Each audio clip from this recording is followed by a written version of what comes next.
বকেয়া বেতন সহ কয়েক গুচ্ছ দাবিকে সামনে রেখে বিক্ষোভে নামলো কাকসা গোপালপুরের একটি বেসরকারি গ্যাস উত্তোলক সংস্থা নিরাপত্তারক্ষীরা। বিক্ষোভের জেরে সংস্থার ওয়ার হাউসের সামনে উত্তেজনা সৃষ্টি হয়। বিক্ষোভকারীদের অভিযোগ, সংস্থার অধীনে যে সমস্ত নিরাপত্তা রক্ষী রয়েছে যাদের নির্দিষ্ট সময় বেতন হয় না, অনেকের বেতন বকেয়া রয়েছে। সংস্থার কাছে তারা 13 দফা দাবি জানিয়েছিলেন, কিন্তু সংস্থার পক্ষ থেকে কোনো রকম সহযোগিতা করা হয়নি বলে অভিযোগ। বিক্ষোভকারীরা সকলেই তৃণমূল শ্রমিক সংগঠনের সাথে যুক্ত।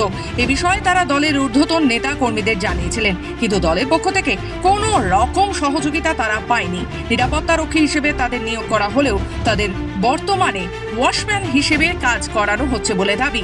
যদিও এ বিষয়ে সমস্ত অভিযোগ স্বীকার করেছেন সংস্থার আধিকারিক সিদ্ধার্থ পান্ডে। তিনি জানিয়েছেন তারা এ বিষয়ে ঊর্ধ্বতন কর্তৃপক্ষকে জানিয়েছিলেন, দ্রুত সমস্যার সমাধান হবে। অনেক দাবি।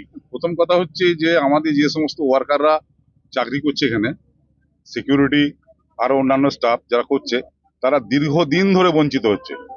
বঞ্চিত এরকম হচ্ছে, প্রথম কথা হচ্ছে এরা স্যালারি বাড়ায় না, আর স্যালারি যদি কারো বাড়ে, প্রসেসে যদি কারো স্যালারি বাড়ে, তখন এরা ডিমোশন করে দেয়। প্রথম এরা সিকিউরিটি জয়েন করেছিল, সিকিউরিটি হওয়ার পরে সিকিউরিটি যে স্যালারি, সেই স্যালারিটা বেড়ে যাবে ভেবে যখন বেড়ে যাওয়ার সময় হলো, তখন ওদেরকে কেয়ারটেকার করে দেওয়া হলো। इंक्रीमेंट आरोप लगाया जा रहा है आपका कंपनी से। इंक्रीमेंट देखिए सरकार के द्वारा साल में 2 बार होता है और दोनों बार इंक्रीमेंट इन लोगों को दिया जाता है।